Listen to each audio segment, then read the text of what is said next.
Croeso I sianel Blaid Llwyd.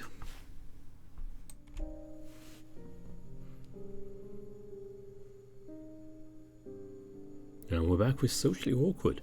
It has been a while, but some of you may know that Monchi was affected by the typhoon back around the start of the year, so obviously that caused lots of problems and delayed work on the VN, but Monchi's doing very well, I have to say, and we're back with an update here.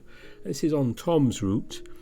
Now, where we left Tom's route is just before a scene that's common to Maccon's and Tom's, so I'm just going to do a quick recap of that scene before we join Tom's route for this video, just to save me doing everything all over again. But let's get on with it. So, previously on Socially Awkward. Waking up from the movement of the earth, you feel the house shake in your bed side to side. Earthquake? You wait for the quake to pass, listen to any cracks or expected tumbling. Peasants! Huh? A strange, statically yet coherent voice echoes out from the walls of the room. Huh? Peasant! Peasant! A fiery blue ball of flame appeared out of nowhere. I do not tolerate false accusation! You're a real ghost. How dare you? I am no mere ghost. You dare command? The room begins to shake once more. This time the room started shifting from grey to colour.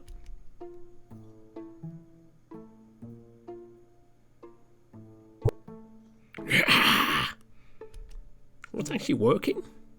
Oh, I cast a demon at my own house. A knock on the door, you see colours shifting from red to blue behind the door. Scurrying to the people, you find a familiar golden Labrador and the German Shepherd policeman waiting outside by the door. Police? Why are they here? Looking around the room, you notice the telephone isn't set properly. And now we continue with our story. Phew. Looking at the cross, you can't help but take it upstairs to bed. You went back to the altar. Well, better take this as well.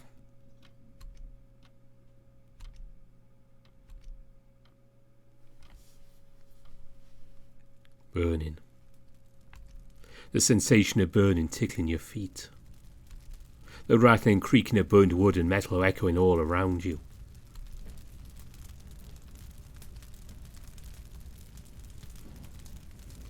You couldn't move.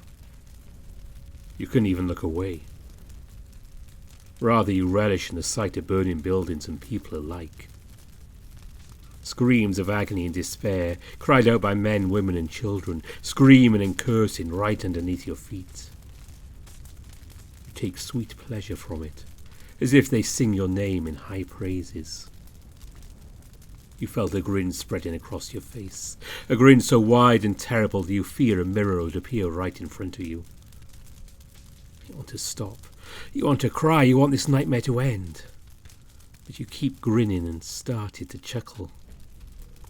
Then it grew to a chortle. Your body writhed in joy as the city kept burning. It was horrifying. It was cruel. Then at last you began to laugh hysterically at the world.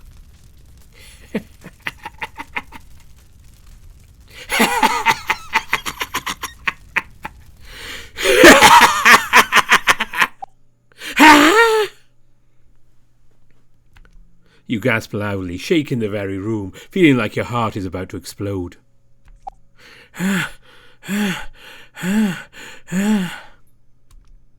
Lungs expanded rapidly as they just started working.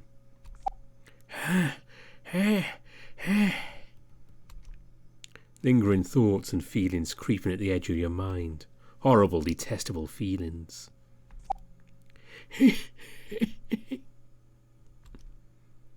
And the darkness swallows it, only but a tinge left over. It was just a dream. Just a dream. Just a dream. Wednesday, 4:31 a.m. Hmm? There was a knock on the door, disturbing your ever-needed sleep. Just as you're about to utter the death curse, your brain quickly reminded you who's knocking. All right. Hmm? Crusted flecks of tears came off from your cheeks. It reminded you of that horrible dream. You put on a pair of socks and your old running shoes.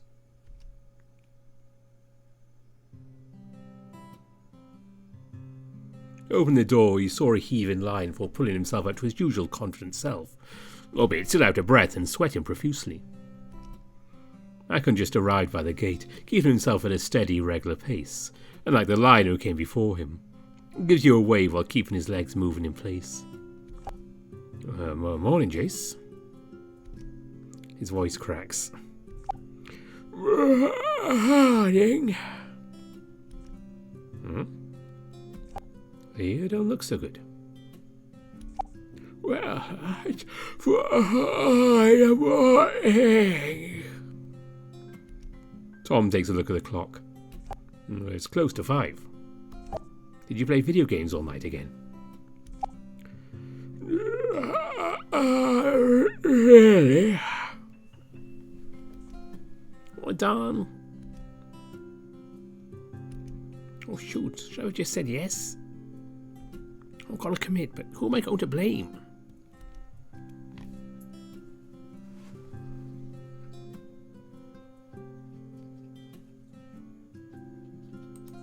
Oh, darn neighbours started drinking again. Don't you mean you're paying neighbours? Why not paying to drink and pee on the walls? Did they? I can't prove it.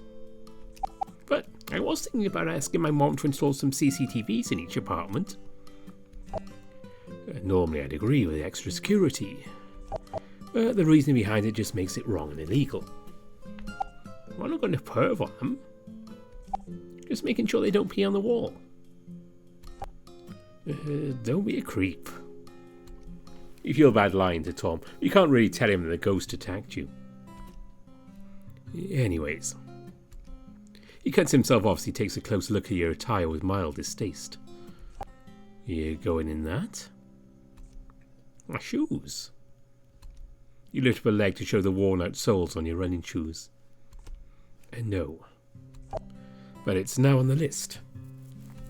Well, list for what? Never you mind. Do you have anything else? You'll catch a cold.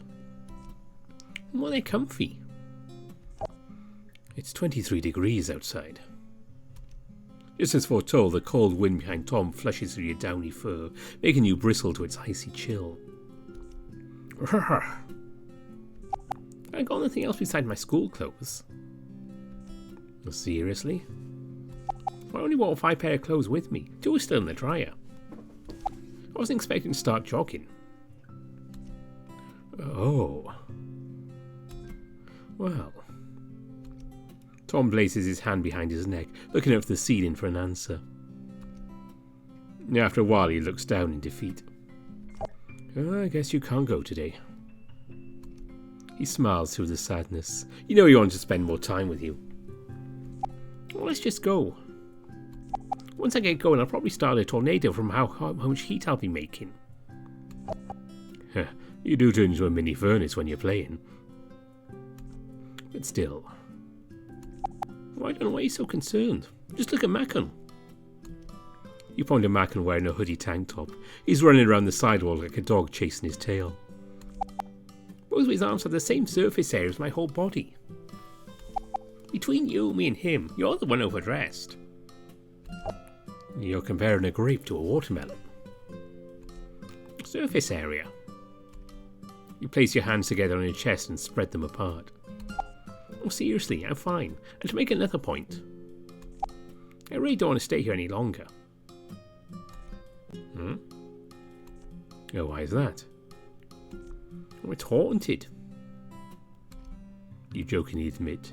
There is some doubt in your mind that what happened earlier this morning was some double dream nightmare or a crazy trip.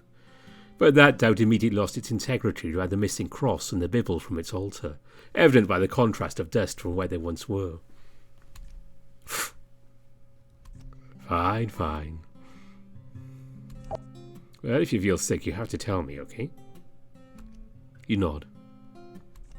Are you ready? Yep. You raise your bag. All right then. 30 minutes later.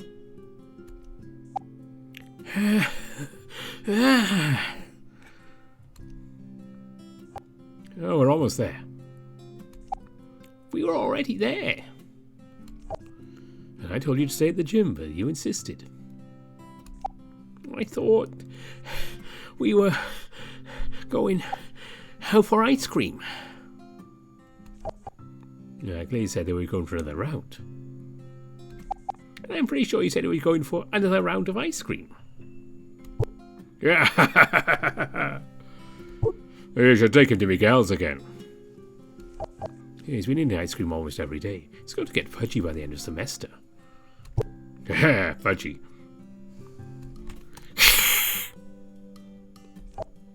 You can have this instead. Tom tosses you a granola bar. A food! Without much thought, you rip open the package and take a huge bite off.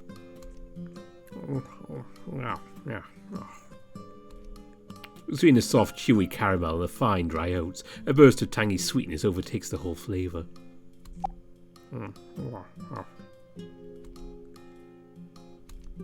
Suddenly you scream out with a raspy, high-pitched voice. It burns! It burns us! What was in that? Raisins.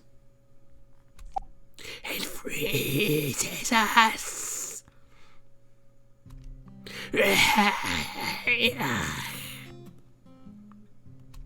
You begin to roll on the floor with one hand on your neck, the other flailing about like that one scene in a movie about an evil magic ring. Jace, you're getting your clothes dirty. Stupid horses. Oh, I get it now. Wow, I was still a pup when that released. Can't believe I forgot about him. Jace just remembers the crazy characters. Then he can't even remember half of the cast. Shire! You screamed out in a wheezing, tortured shriek. Nolly! Similar to one of the iconic characters being tortured for the whereabouts of the evil magic ring. Huh? You feel something rolling on your back, an odd sensation that is impossible for a rock. It rolled along your spine, causing a weird tingling pleasure surging to the tip of your tail. You reach behind and pick it up. Oh. It's a large red marble. The colour is odd.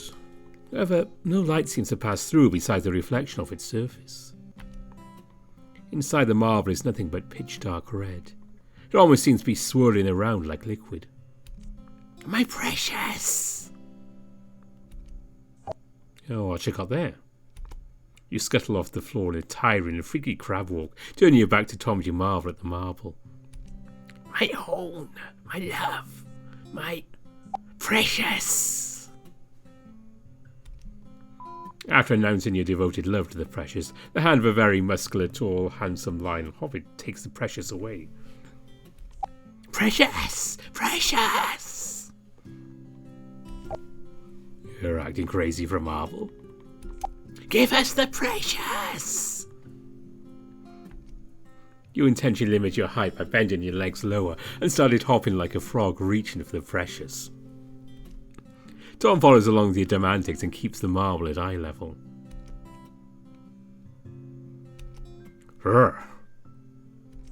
What's wrong? I've gone cold all of a sudden. Oh, we rested for too long. Come on, Jace. Before this furnace also catches a cold. He knocks on Maccon's chest, who in turn looks at him in confusion. Tom hands you the marble and started jogging away with Maccon.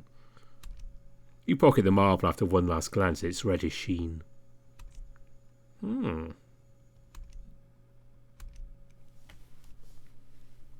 Wednesday, 6:24 a.m.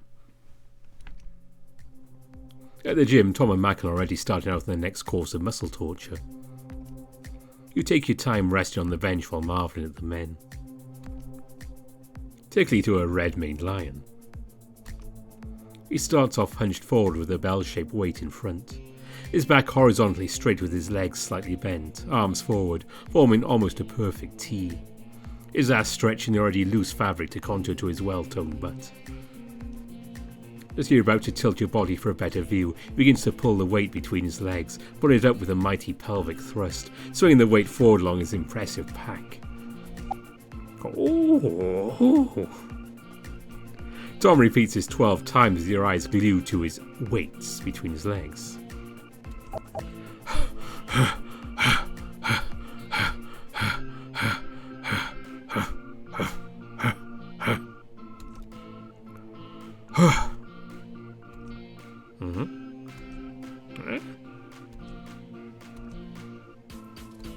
He places the weights hanging forward, and lo and behold, his hips are thrusting forward. He's barely swinging the bell anymore, rather he's swinging his hips. Fuck in the air while you're looking.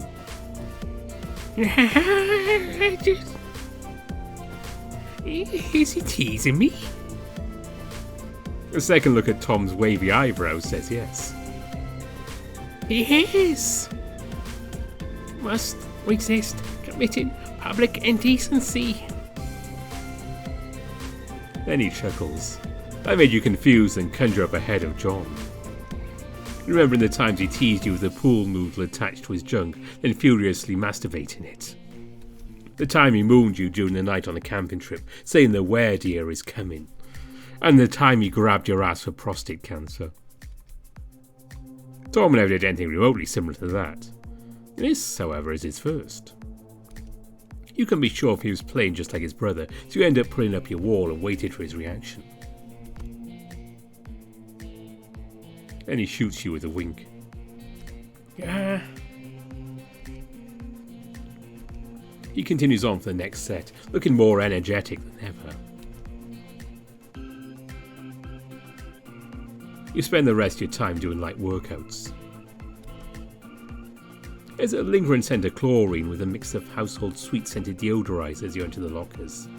It reminds you of the dirty gifts previous tenants would leave you when you needed to clean for the next tenant. You gag a little and swat the festering memory away. You have your bag slinging on your shoulder, having second thoughts whether to head back home and shower or just go through with it.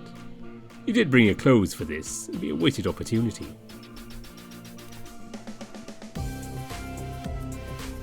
Okay, just go in and get out in 1 minute. Only one problem. Can I shower with my underwear on?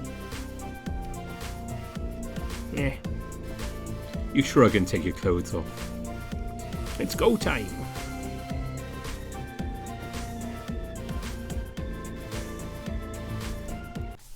Tiptoeing into the public shower, you find the area to be moderately clean at least.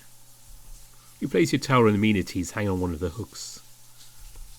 Immediately after turning the shower on, you squeeze a whole bottle of shampoo on yourself and started scrubbing fast and hard, fearing that any minute now an old wrinkly dude would come in all his glory, destroying the sanctity of your perverse delusions. Oh, gross, gross, gross, gross, gross, gross, gross, gross, gross, gross, gross, gross, gross, gross, gross, gross. Times 10 to the power of 20. Then you hear footsteps. Oh shit. You reacted immediately by pretending to shower, even though you technically are. Then wet footsteps. You kept the act going, not even looking in his direction.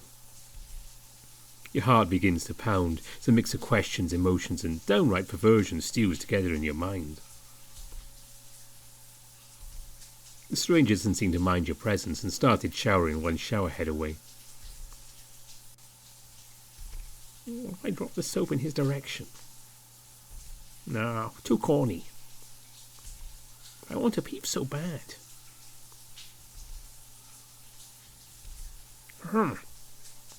Oh-ho! You internally squeal, barely keeping up with the neutral facade. Oh, damn, Tom is hot.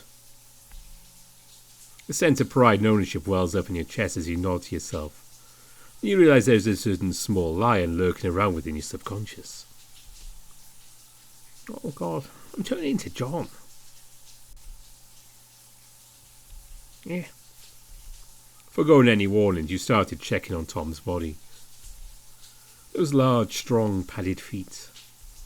Those thick, muscular, widespread thighs. And that chiseled ass. You're watering in excitement. Hunk! No, stop putting on your best friend. You turn away from Tom's direction, started scrubbing your hair mercilessly with sheer curiosity. Then you hear a psst behind you. You instinctively turn and find Tom holding his cock and balls with one palm, shaking as you gasp with widening eyes. The more he shakes, the more it grew. Just as the growing gland was about to release itself from its prison, he lets go and continues on showering like nothing happened. Just as you raise your eyes to his, he's darting them over to the entrance. And that's when you hear footsteps. You begin to panic. Any minute now, someone could come in and see the shame on you. You look at Tom and what to do, which was a bad idea since he's still hot. Now it's fully hard. It's time to panic. You start with an audible scream, followed by a repeating chopping motion with both hands at Tom's dick, then to yours, placing the blame on him for your erection. Tom gets into the panic as well, making incomprehensible gestures that forms no sense of what he's trying to say. Then he voiced out, "Stop looking at me." You would have, could have, but his ever-erecting cock makes it harder not to. Now both of you are fully erect. Then came the stranger. A familiar stranger. A stranger you want to ignore deep in your soul for some reason. The stranger looks at the both of you, staring at two mortified, turgid felines. Then he focuses his attention to you.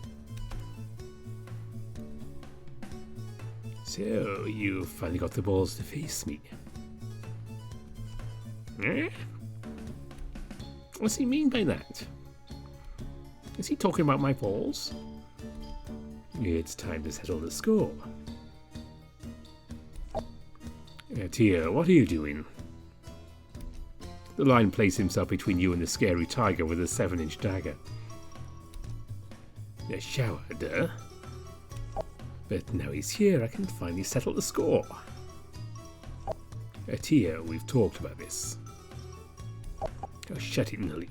I'm done listening to your sorry excuses. Or rather, congrats on going from a coward to a faggot.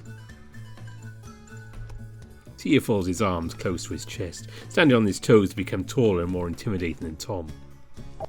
You know you can't beat me, Nully.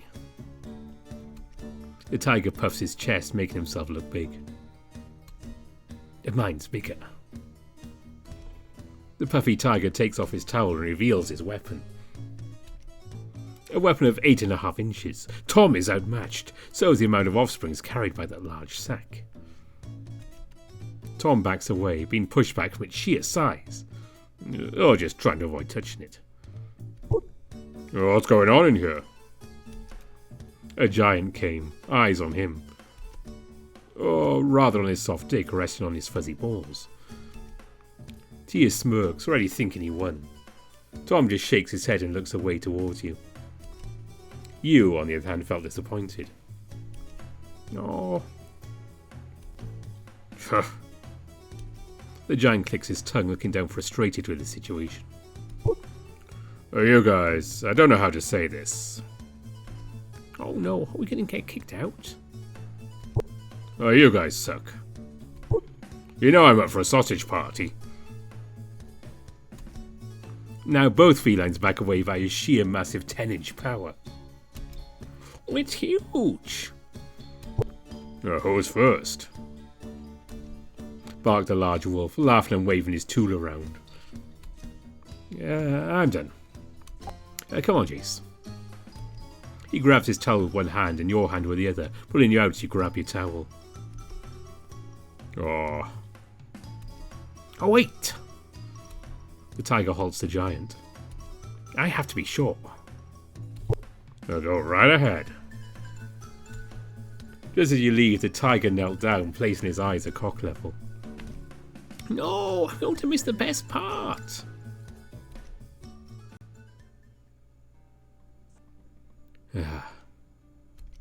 At the lockers, Tom lets you go and started unlocking his locker. He picks up what appears to be a deodorizer spray and started spraying himself all over his body. Put a lot of deodorant there. You say as you wave the mist away. Oh no, this is a quick drying spray. The rich people spray. Hey, it works. It makes drying a lot easier. You know how bad wet fur smells. Well, at what cost? An arm? He looks at the label. $12. And how much is inside? About 12 ounces.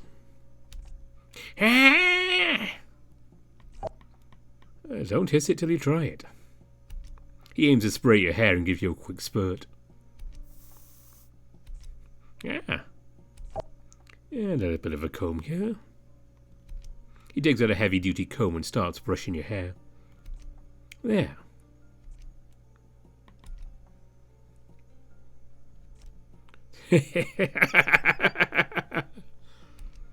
The older male started laughing, slapping his thighs in unison. Jace, you never make my life any duller. He swings his arm around your neck and pulls you in for a side hug. Tactless your current dressing. That's why I love hanging out with you so much. Tom? We're still naked. I guess we are. He lets go and turns to his locker, still blushing and rummaging around just to make an excuse to look busy. Come on, we should start brushing our fur dry before.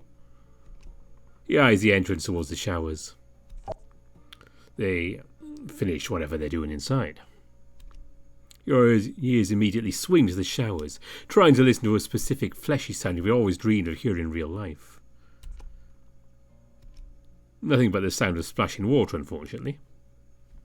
You looked at Tom, who was having trouble getting his wavy tail from going under the band of his jockstrap. A memory begins to surface as the weary confusion from last night's haunting became a distant imagination.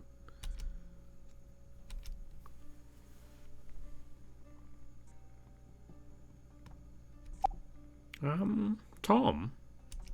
Yeah? Just as you're about to say something, the lion jumps as his tail flings itself free above the bands, causing the elastic to snap at its master's ass. Oh God, I hate my tail. It has a mind of its own. What were you saying, Jace? He tries again, this time by curling his tail like a spring. Or later.